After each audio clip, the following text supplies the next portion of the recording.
días. Aún es enero y aún existe la pregunta, ¿cuáles son tus propósitos de año nuevo?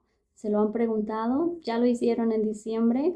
¿Ya los agobiaron con estas preguntas?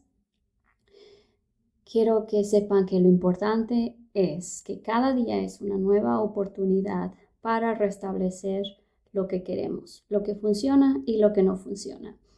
Y teniendo eso en mente, el libro de esta semana nos da una guía para la manifestación. La manifestación para algunas personas suena como un concepto un poco esotérico, sin embargo, hay ciencia detrás de que funciona. Funciona porque realmente nuestro poder mental, físico, corporal y emocional es tan fuerte, porque existe energía en nosotros, que si nosotros nos ponemos una intención consciente y realizamos ciertas prácticas para fortalecer esa intención, realmente podemos atraerlo a nuestra vida. La autora, que es una neurocientífica y también una persona muy espiritual, logró integrar esos dos mundos dentro de este libro. Este libro tiene 4 capítulos principales, sin embargo me voy a avanzar en el primero y en el último, ya que los dos de en medio se basan principalmente en toda la parte científica de cómo funciona nuestro cerebro en esta área. Y aunque es importante, creo que esa información se puede hacer a través de shorts y no a través de un video tan largo. Así que vamos a pasar a la parte número 1, que nos habla de alinear la mente y el corazón.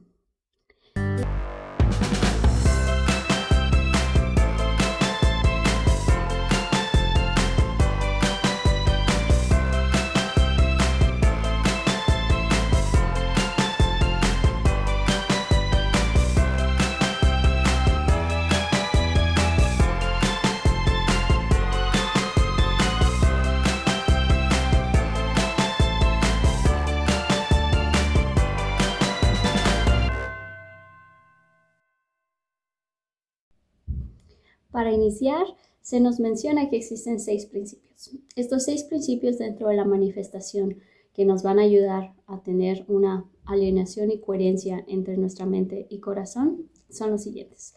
Primero, la abundancia. Hay que creer que hay suficiente en el universo para todos y para todas. Con esto podemos pasar al paso 2, que es la manifestación. Es una atención selectiva que damos en aquello que queremos.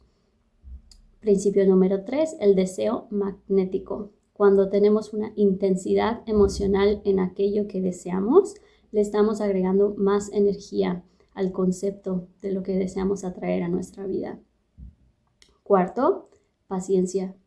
Con desearlo no pasan las cosas, ¿verdad? Sin embargo, quinto, si mantenemos una armonía entre lo que sentimos, pensamos y hacemos, podemos empezar a notar que se nos abren oportunidades, caminos, conocemos a gente que nos llevan a situaciones que nos acercan a las cosas que queremos. Número 6, la conexión universal. Hay que realmente creer y estar consciente que todos estamos conectados entre nosotros y con el universo. Y esto es lo que nos lleva en este círculo de que hay abundancia, se puede manifestar, porque hay deseos magnéticos. Si tenemos paciencia y hay armonía, la conexión que existe en el universo significa que realmente lo que ponemos en acción y lo que deseamos puede llegar a nosotros. Así que esto se explica en el primer capítulo para entender de forma general cómo podemos trasladar estas ideas a hacer un collage o un cuadro de visualización en el que nos pongamos intenciones muy claras sobre lo que queremos lograr en algún aspecto o en diferentes aspectos de nuestra vida. Y aquí es donde realmente me divierto un poco más.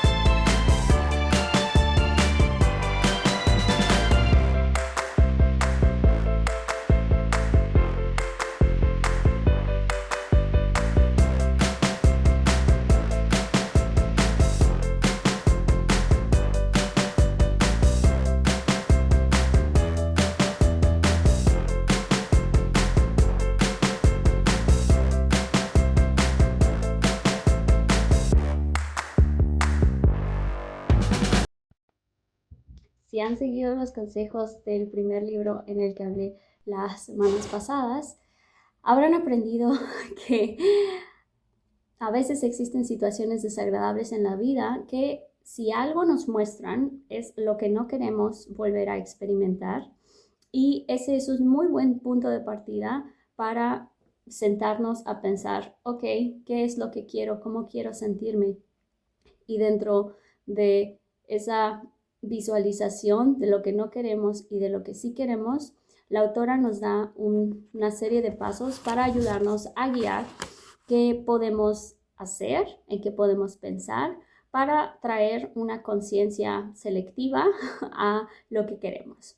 Número 1, hay que analizar cuáles son los modelos y las relaciones que tenemos, así como nuestras rutinas y si estamos felices con ellos. De manera muy práctica, analizar, ok, qué personas, qué situaciones y qué ambientes en mi vida son constantes, no los puedo evitar, sin embargo me traen buenas o malas vibras, y qué otros puedo evitarlos, puedo cambiarlos.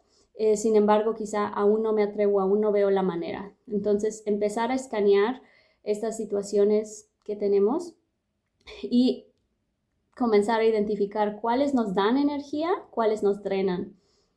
También hay que hacer conciencia sobre cuáles son nuestros fantasmas dentro de nuestra personalidad y dentro de nuestra historia, cuál es la definición que tenemos de quiénes somos, cuál es el rol que tengo en mi familia, en mi trabajo, con mis amigos. ¿Soy feliz con ese rol que se me ha dado o que he elegido? Y si no se me ocurre cómo cambiarlo o identifico que hay miedos detrás o limitaciones, entonces esto puede ser porque quizá hay secretos, hay creencias, hay ciertos valores que te han, como dije, limitado a creer que no se puede cambiar. Y aquí es donde se nos invita a replantear el no se puede por un aún no lo logro. No es lo mismo no puedo a aún no lo he logrado, o no soy una persona creativa o aún no soy una persona creativa.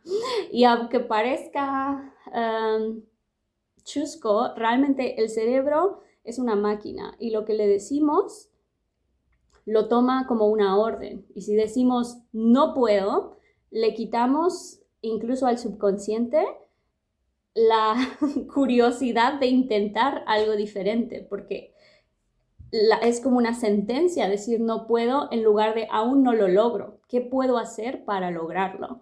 Entonces empieza a trabajar tanto el consciente como el subconsciente y eso atrae la oportunidad a través de el funcionamiento que el cerebro tiene, lo pensemos o no.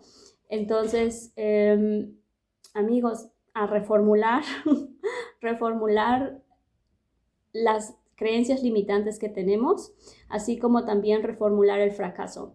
La autora nos invita a practicar una lista, realizar una lista sobre cuáles son los fracasos que hemos tenido y realmente hacer una reflexión consciente sobre, ok, ¿cómo se sintió eso? Es importante identificar los sentimientos porque son situaciones que quizá queremos evitar. Sin embargo, pensar, ¿qué aprendiste de esta situación? Porque normalmente después de un fracaso, después de regarla, se aprende algo. Quizá de la manera más incómoda, pero se aprende algo.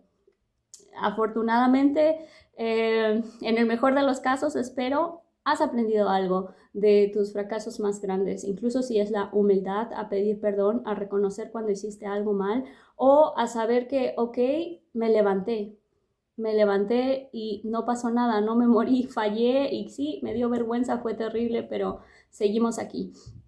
Entonces, esto te puede ayudar a hacer una lista de logros. Esta lista de logros son las cosas de las que te sientes orgulloso en tu vida y de las que realmente te trae un sentimiento en tu corazón, en tu cuerpo de que, he hecho cosas buenas. Y esto no tiene que ser competitivamente, fui el primer lugar de la escuela todos los años, o gané una carrera deportista, o fui el número 1. No, puede ser cosas como me levanté de una situación de la que creí que no me iba a levantar. Terminé con una relación que creí que nunca iba a terminar. Tenía mucho miedo de tener una conversación difícil con una amiga y la tuve y funcionó y seguimos siendo amigos. Entonces realmente indagar en cuáles son las cosas que has logrado, ¿no? Y enfocarte en ese sentimiento de, sí, yo puedo, porque justamente esos sentimientos de no quiero eso y de sí quiero eso son necesarios para la elaboración de nuestro cuadro de visualización. Así que allá vamos.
Amigos, así que ¿cuándo hacer un cuadro de visualización? Puede ser año nuevo, puede ser en tu cumpleaños, puede ser el día que se te antoje. Lo puedes hacer digital o lo puedes hacer a la antigua con revistas.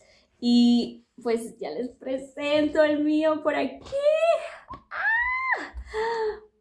La autora nos habla del concepto de la abstracción. No todo lo que ven tiene que ser en su significado literal lo que quiero.